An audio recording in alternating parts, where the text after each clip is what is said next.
Hello, and welcome to another video from 3.5 Archive.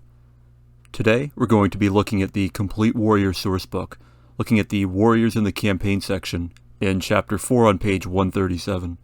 This section talks about how to run a warrior-focused campaign in D&D 3.5, one that's centered around fighter-type classes and doesn't have any spellcasters in the party. The first thing this section does is describe what a warrior party is, and while it generally means not including any spellcasting classes among the player characters, it can mean simply not allowing primary spellcasters like Bard, Cleric, Druid, Sorcerer, and Wizard, but still allowing secondary spellcasters like Paladin and Ranger. Or it could mean requiring those classes to take the alternate class features offered in this book to replace the Paladin and Ranger spellcasting with a variety of supernatural abilities. Also, a Ranger that wants to be free of spellcasting so as to fit into a warrior campaign can take the Champion of the Wild alternate class feature from Complete Champion, getting a bonus feat at level 4, 8, 11, and 14 in place of spellcasting.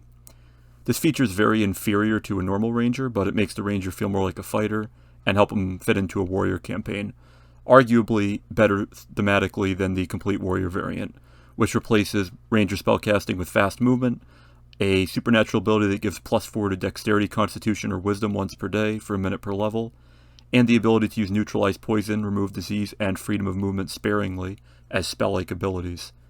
This isn't truly removing spellcasting from the Ranger, simply reducing it to a few essential spells. In a true warrior campaign, the Complete Champion version would be better, but there isn't a similar option for the Paladin. The Paladin gets a similar string of abilities for his Complete Warrior variant, but the only spell-like ability that he gets is a Holy Sword once per day at level 16, so it's not as egregious as the Ranger. He also gets the ability to use Lay on Hands on his mount, and align weapon automatically on any melee weapon he wields, both of which are very thematic and fitting supernatural abilities for a Paladin, so most DMs shouldn't have an issue with allowing that for a Paladin in a warrior campaign. A second major consideration with a warrior party is healing. In a party without a cleric, healing falls to either resting in downtime or consumable magic items like wands and potions. A rogue with Use Magic Device becomes a sort of replacement cleric in this case, if your DM allows such a thing. A lot more of your character's wealth is going to be spent on healing items, although alternatively the campaign could be paced a lot more like fantasy epics such as Lord of the Rings, where multiple days pass between so-called adventuring days, allowing natural healing to take care of lost hit points between combat. This would mean that hit point management between fights is a lot more important, and that the heal skill will be vital during downtime to improve your healing rate. Feats like faster healing that are all but useless in a normal campaign can become a viable and attractive option for your fighter character. This section also suggests that you put more effort into not being surprised and trying to gain surprise yourself. Just because you don't have sneak attack as a fighter doesn't mean that catching your enemy flat-footed isn't worth it. Getting in an extra round of range damage before closing into melee can save you precious hit points and win you fights that you would otherwise lose. This is important. Every fighter should carry javelins or a sling, if not a composite bow. The book suggests a loaded crossbow, but that's a lot more bulky and doesn't allow you to utilize your strength bonus. While not a section in the book, another important point to make relates to the absence of magical healing. A dungeon master must be careful what kinds of challenges he includes in a warrior campaign.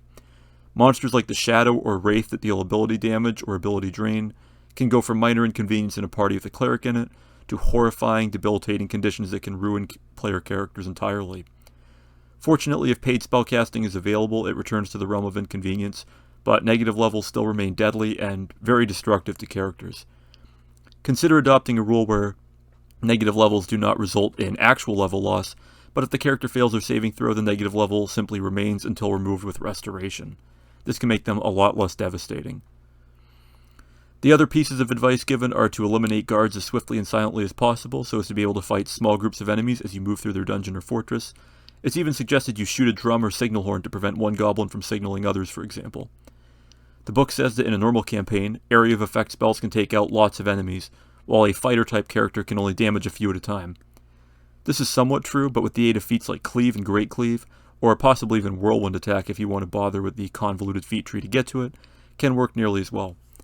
After all, the Dungeon Master's Guide doesn't bother to mete out additional experience points for encounters with more than 12 enemies, because by that point they're going to be weak enough compared to the player characters as to be almost irrelevant to them. This isn't quite true, but it goes to show that a large group of enemies against a fighter can be less of a problem than many would think.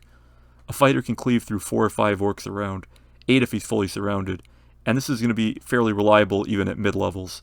A high-level fighter can easily slay 4 or 5 ogres in a single turn if they all manage to crowd around him. A wizard could potentially kill more, but it would hardly be as much of a difference as the book presents it, given that monster quantities tend not to go above 4 or 5 in a lot of common encounters. Still, the advice overall is good, as it feeds back into the previous point about conserving hit points in a campaign where healing magic is scarce, and you're not going to have healing in between fights in your adventuring day most likely. This section also advises you to take out spellcasters as quickly as you can.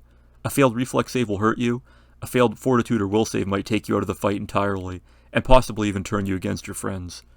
The book suggests a readied action with a ranged weapon to shoot a spellcaster as soon as he tries to cast a spell. This is an excellent tactic and provides a good niche for archer characters who otherwise fall behind a bit in relevance. It's also suggested you avoid unnecessary fights, which relates to the previous suggestion to avoid fighting large groups at once. The general takeaway from this is that stealth and avoidance are your friends as much as possible.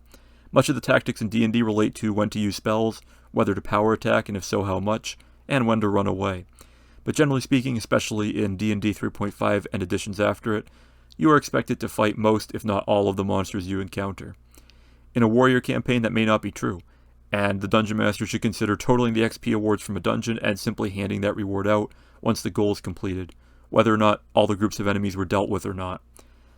Or perhaps simply award XP for groups of enemies the party sneaks past, so as to encourage intelligent play that is in line with how the characters would really want to act. Another subsection specifically dedicated to restoring hit points suggests rangers and paladins use wands of cure light wounds to heal, as it is the cheapest healing option per hit point. Multi-class fighter clerics or barbarian druids are also suggested, although this starts to stray from the warrior campaign archetype. However, concluding the section, the book does suggest a few days of downtime as a way to recover hit points, as mentioned before, although it doesn't recommend the faster healing feat. So that's all that the book suggests for running a warrior campaign. The question becomes, what classes specifically should be allowed?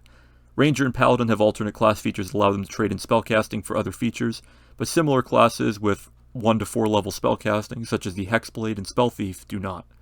Should one be created? Do classes that don't cast spells but have lots of supernatural special abilities, like the Dragon Shaman for example, count as acceptable for a warrior campaign?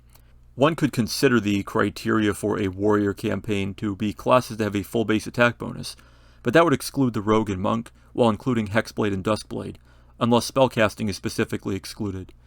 And classes this section explicitly mentions as fitting for a warrior campaign still have either spellcasting or at least supernatural abilities or even spell-like abilities, with the alternate class features from Complete Warrior.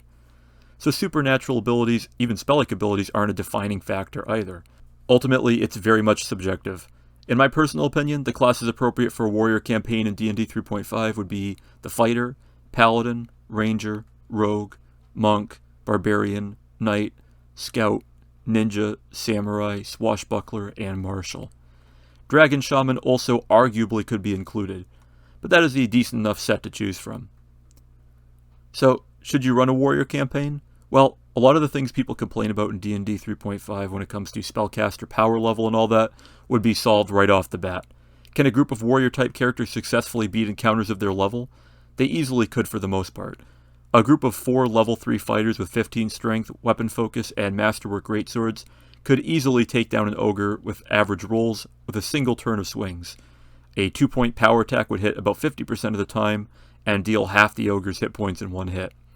Such an ogre getting 1 opportunity attack and 1 normal attack could at worst drop one of the fighters, barring any critical hits.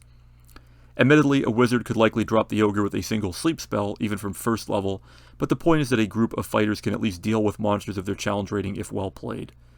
The issue comes with monsters that have damage reduction, but a cooperative Dungeon Master can keep this a minimal issue. Archers should be sure to carry arrows of many different types, and a Dungeon Master should be wary of using 3.0 era monsters with damage reductions that require specific enhancement bonuses to overcome. Also, of course, a Dungeon Master should avoid presenting too many magical barriers such as arcane locked doors and walls of force, which a warrior party will have trouble dealing with in most cases, although they can be an interesting way to design dungeons in a way that forces characters down a certain path or requires them to find a certain solution to unlock the door and not simply bypass it with Dispel Magic or Disintegrate or whatever. Curses on NPCs that need dispelling will need to be replaced with quests to find magical potions to heal such conditions, and similar things. A lot of the published monsters for D&D 3.5, especially the higher level ones, have obstacles that require higher level spellcasters' interventions.